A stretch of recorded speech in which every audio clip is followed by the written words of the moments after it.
forgot to bring my microphone, so please forgive me. Well, in the meantime, let me say hello. Ladies and gentlemen, a very, very good morning. Good morning. Good morning, ladies and gentlemen. Good morning. Wow, that's beautiful. I'm glad you didn't smoke cannabis this morning, did you? Well, that's what I want to know, exactly.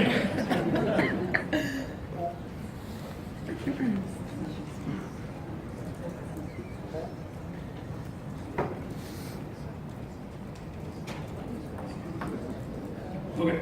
Well, usually I like to walk around and connect with you. So instead of standing in one place, so please forgive me if you see me walking around and coming all the way to say hello to you. Before I go and tell you what I'm going to tell you today about cannabis, I want to thank from the bottom of my heart Dr. Mandy Manick and the executive committee for inviting me to speak on one of my favorite subjects, cannabis.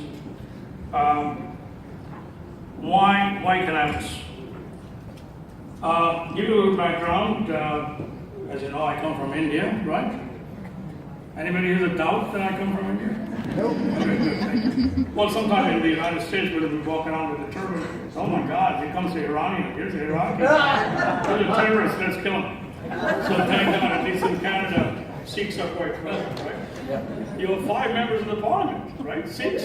That's great. And the leader of the opposition. That's right. In India, only we have 2. So, why cannabis? Because I've been studying cannabis for a very long time. Back in 1964, and some of you were not around, I started my master's program in pharmacology and pharmacognosy. Anybody knows what's pharmacognosy? Raise your hands. My gosh, you break my heart. Pharmacognosy is like herbal pharmacology. It's a science of drugs which are used in medicine from plants. So herbal pharmacology. That's why in the United States now. Many years ago, pharmacognosy was a well-known term in the United States and everywhere else. Not everybody has forgotten what pharmacognosy is. So that's why I use the term for herbal pharmacology. Anyway, so back in '64, I started learning about plants, and I did my master's in pharmacology and pharmacognosy, published my first paper in 1966 in herbal pharmacology.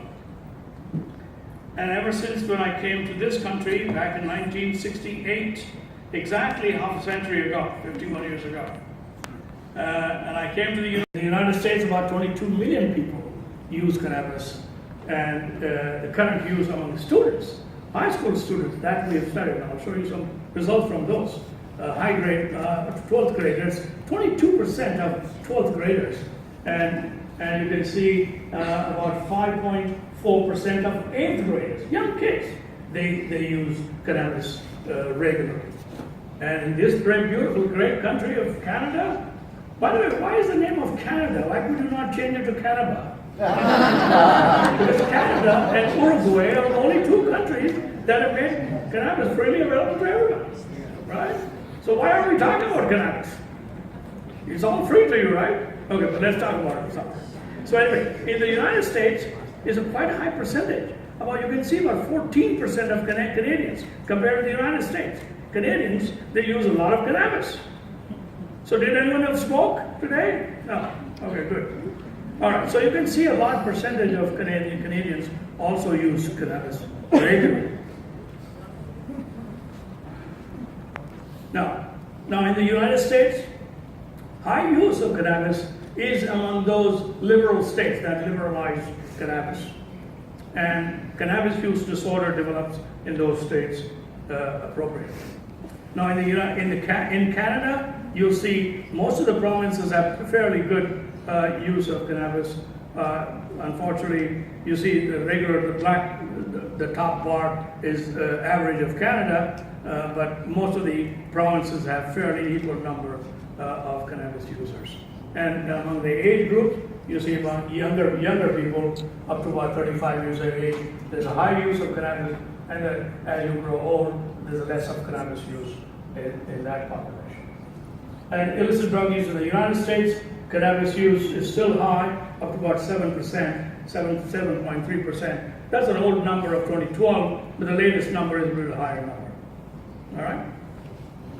And now 74% of adolescents, now this is a study coming from Colorado, Denver, Colorado. And you see that was one of the states that liberalized cannabis, right? 74% of adolescents had used someone else's medical marijuana, a median time of about 50 times. So a fairly large number of young kids are using medical cannabis.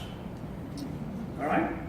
And now, about 4% of cannabis users develop cannabis use disorder or cannabis dependence. And about 8% of these marijuana users would definitely develop cannabis use disorder in about 10 years from the first use of cannabis. Very high use. If you compare these numbers, about 1 in 10 or 1 in 9 cannabis users would develop cannabis use disorder as compared to other drugs. All right. Now, why the cannabis use increases, decreases? Well, because people perceive that cannabis is harmless.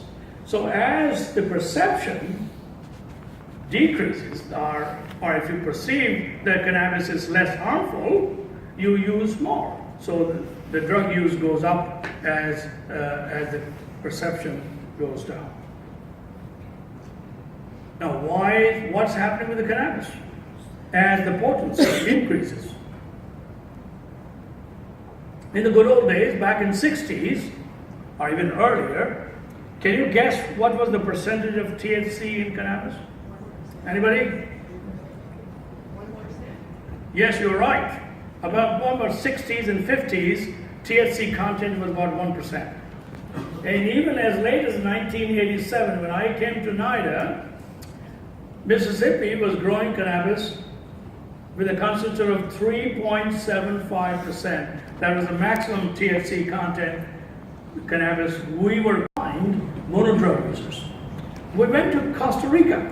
In Costa Rica, men smoked only cannabis.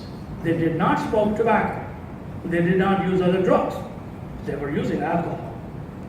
So we abstained them from cannabis use for a few hours, tested them again, 24 hours, tested them again, and we found that cognitive impairment continued for several hours, actually about a couple of days. They still were cognitively impaired. So then unfortunately we couldn't continue, but because funding studies at NIH is not easy. People have to submit proposals.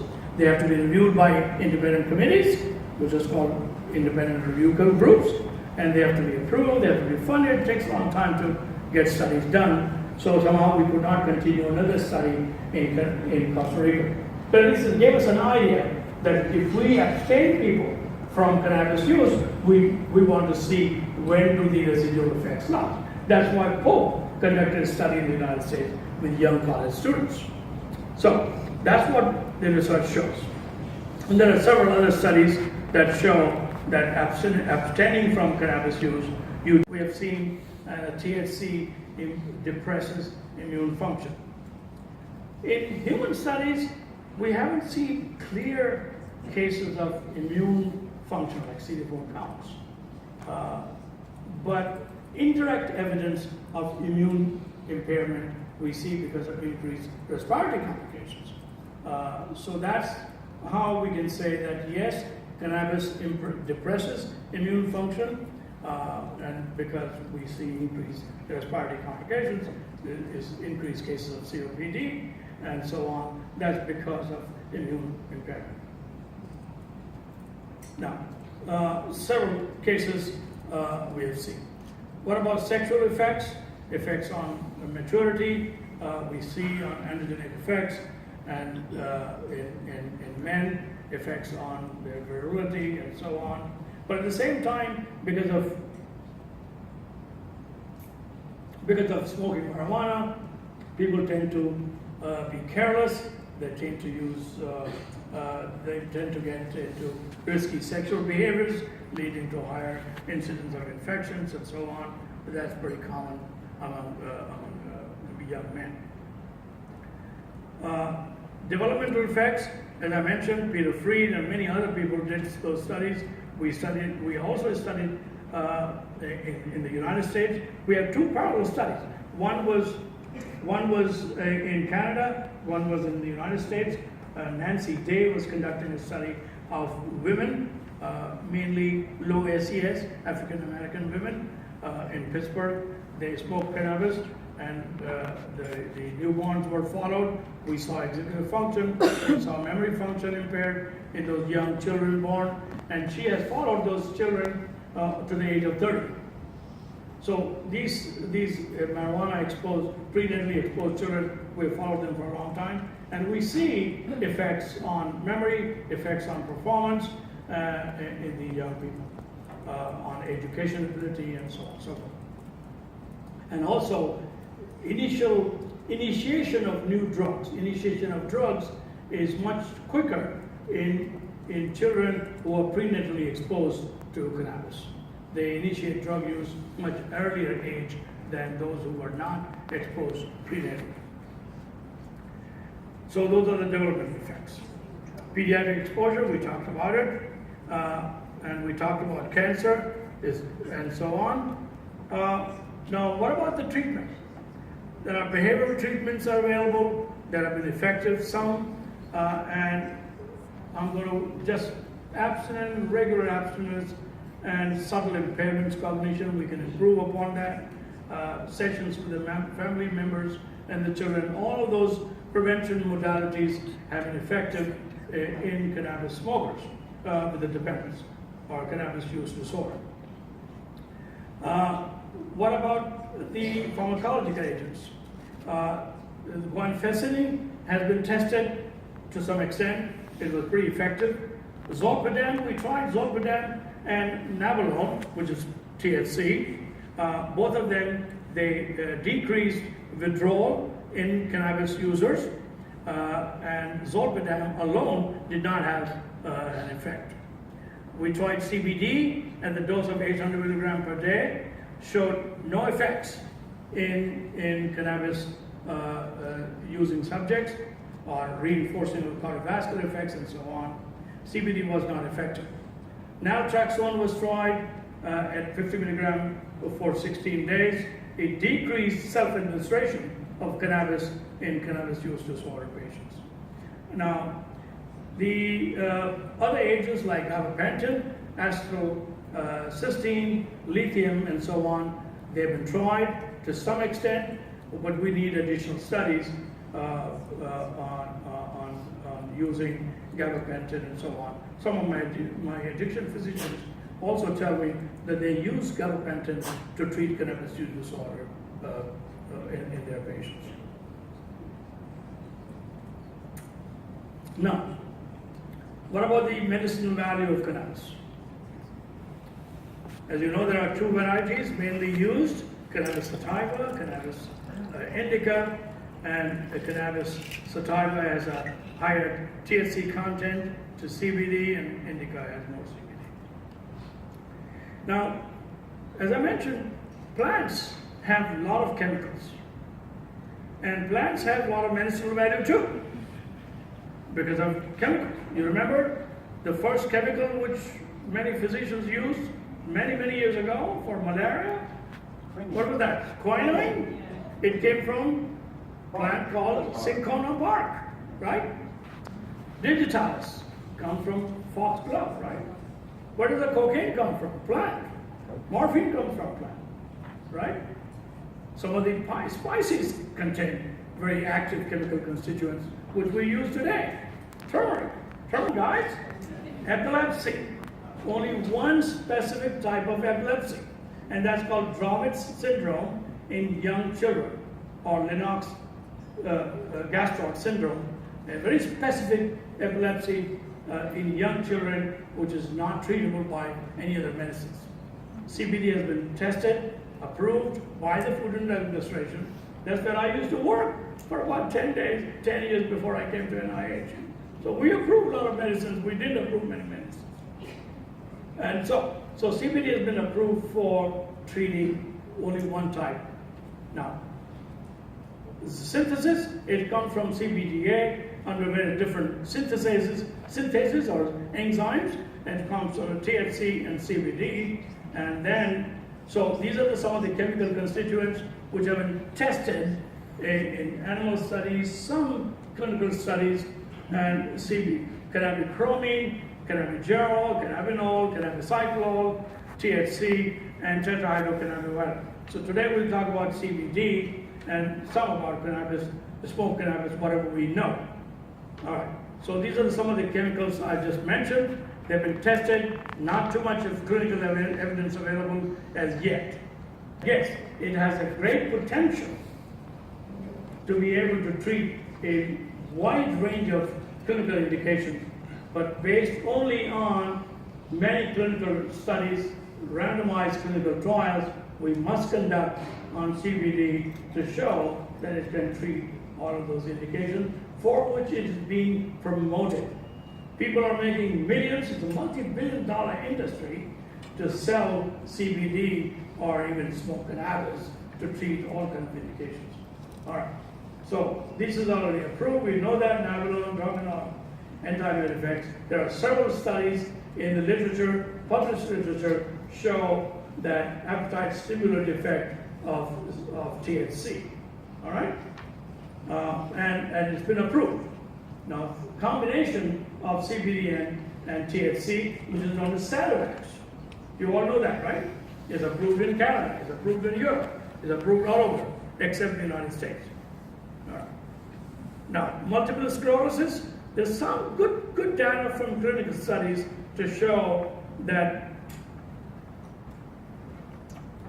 CBD has a potential to treat a large symptoms, of multiple sclerosis, including multiple sclerosis, MS-related pain, neuropathic pain. Neuropathic pain, of course, Sativex has been approved. There are 2 clinical trials which are worth mentioning, what I'm just saying you, but only a small number of patients. All of these clinical studies which I have shown you, summarize them for you. There are either 5 patients here, 10 patients here, 20 patients here. Not too many studies have been done with using a large number of patients, which the FDA or any other regulatory agency in any other country would require to use for their decision making. So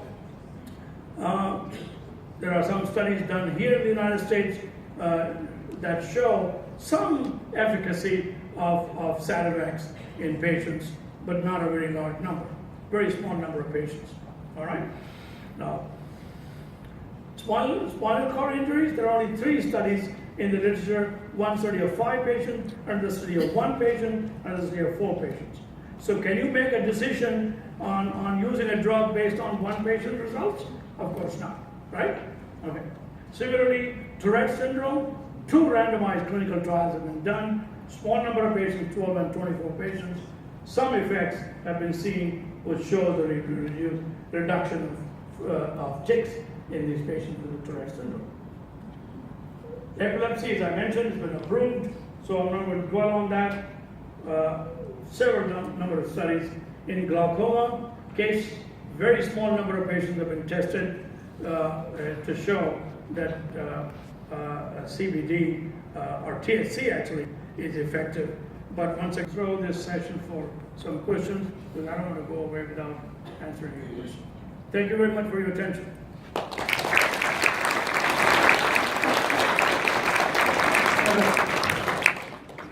So we do have some mics set up in the room. There's a couple on the other side. Yes, go ahead. Oh, there comes my friend. Dr. Brian, how are you, buddy? My friend from Vancouver. Yes, I think you're in a room of friends, from what I can tell. I mean, you made the case very clearly from the wealth of experience that you have about the potential dangers and how the benefits of cannabis have probably been a little bit oversold. Now, there's some data from the Center for Medical Cannabis Research in San Diego and San Francisco in the field of HIV, which I happen to know where they actually did placebo-controlled on-off studies for, let's say, peripheral neuropathy, about 100, 120 patients kind of thing, where they smoked joints with known quantities of cannabis, and did show that if they were smoking placebo, the neuropathy didn't improve. If they were smoking the real stuff, the neuropathy did improve. And when they switched from one to the other, without either the prescribing physician or the patient knowing what they were taking, that there seemed to be a response, not so much a dose response, but a response. Now, these were not FDA-sanctioned studies. I doubt they were even registered with clinicaltrials.gov. But what do you think of those kinds of data when they come out? I think, you made the case that things have been oversold, that you've had 20 indications there for which 2 patients have been studied. But these kinds of things, does that help inform the debate? Yes, these studies are good studies. In fact, actually, in addition to the peripheral neuropathy, I'm familiar with that. We also conducted a study. Remember Don Abrams from UCSF? He conducted a study. Actually, he came to me several years ago, and he said, "Jack, I want to test cannabis as medicine." I said, "Well, NIDA funds only research on adverse consequences of cannabis. At that time, we were not funding any research to show positive effects of cannabis." So I told him, I said, "Listen, Don, why don't we design a study to show whether it's safe or not?" Because we were studying adverse consequences. So we designed a beautiful study, perfect study, in a hospitalized situation.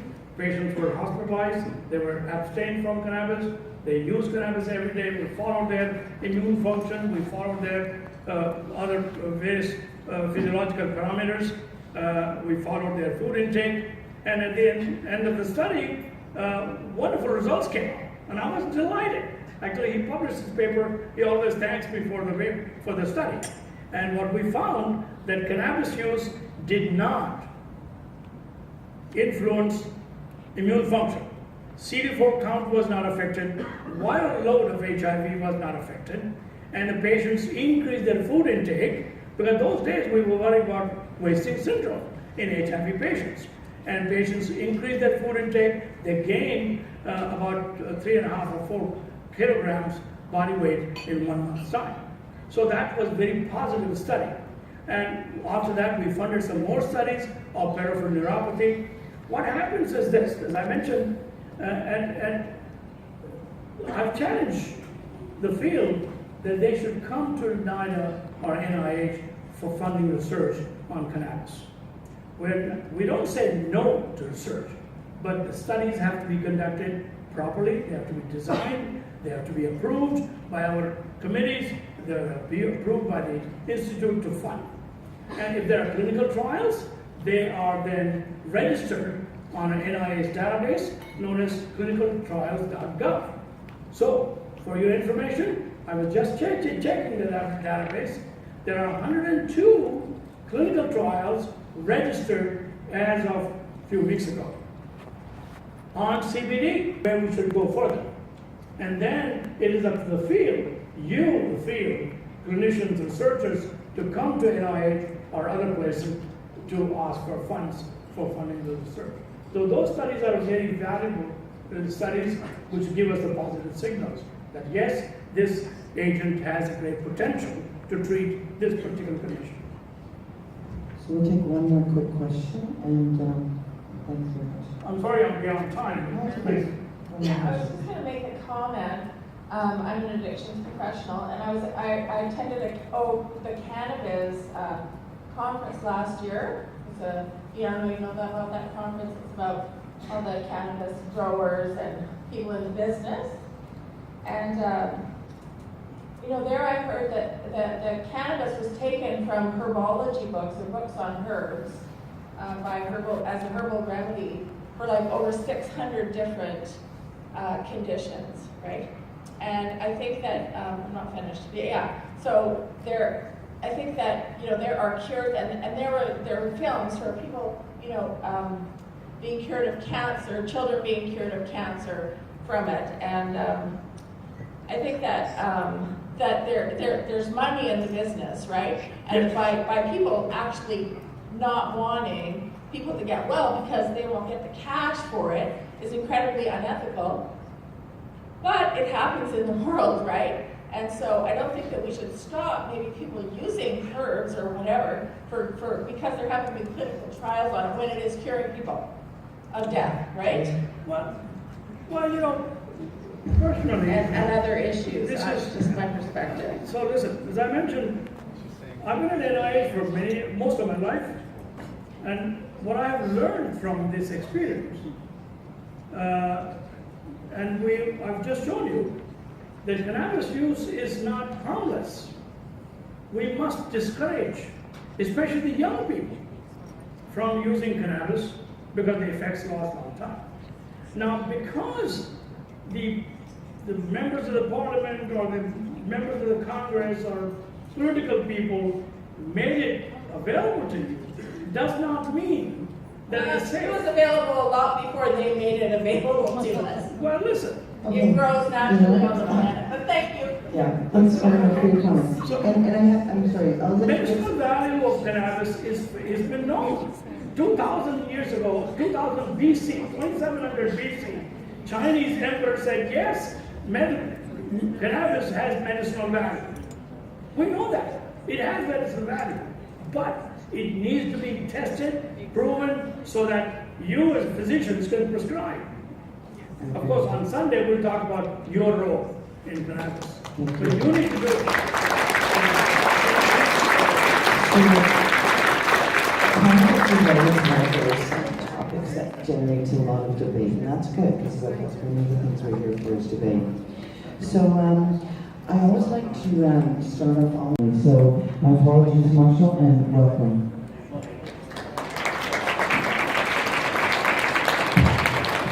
All right. Thanks, Mandy, and everybody. Addiction.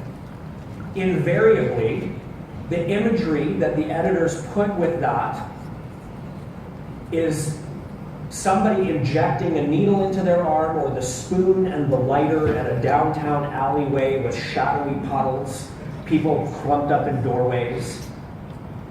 That is the imagery that the media pumps out to the public by the thousands of articles, and has habituated the public to believe that that is what addiction looks like. And for some people, it is. It did for me. For some people, it is. But for the vast majority of people with this disease, it doesn't even come close to painting a picture of what their illness looks like.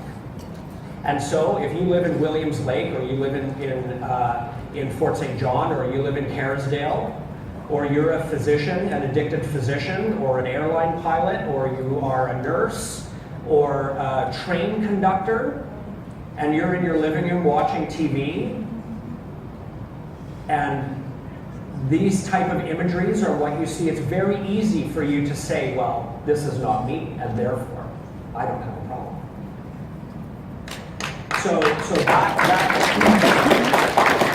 that's something we need to work on collectively in ensuring that, and it also, I should say, it doesn't just contribute to denial. Of course, it's a leading factor in stigma. So we need to make that change. Not knowing where to go for help was high on the list. Lack of social supports. Interestingly enough, to me, if you were to ask somebody in government, why can't people get better? They say, oh, lineups for treatment are so long and it costs so much. Some of those things are true in certain circumstances, but they're lower on the list in terms of what people told us were a problem for them. This will probably come as no shock to you, despite what you may read in the opinion pages of the Huffington Post. But 12-step mutual support groups are still the big one on the block. They are,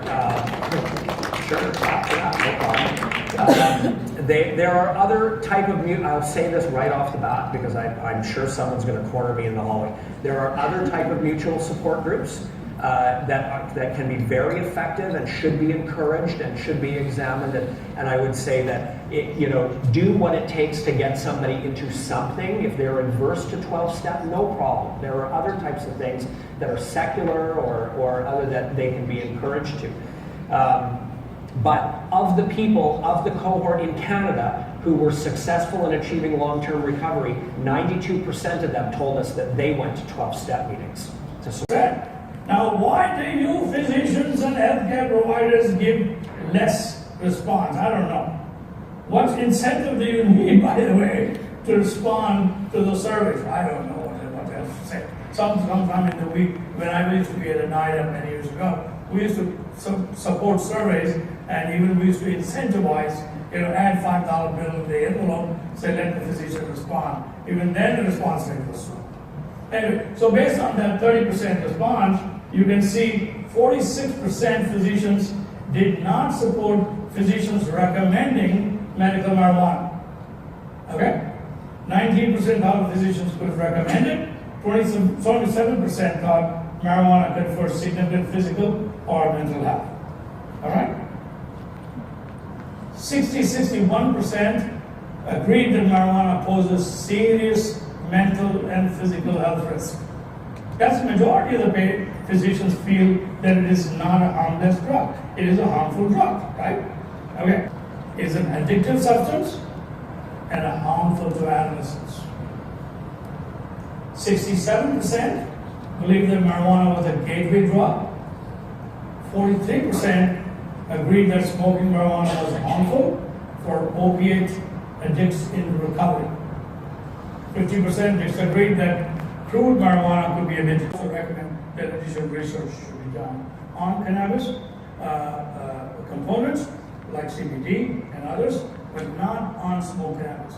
Nobody is recommending smoked cannabis because of its potential hazards and so on. Now, what do we think it should be done? This is just a summary. But my suggestion is that each state or province should issue a policy statement on recommending cannabis as products for the clinical conditions approved by that state or province. Each respective organization, like the United Society of Medicine or organization here in Canada, issue a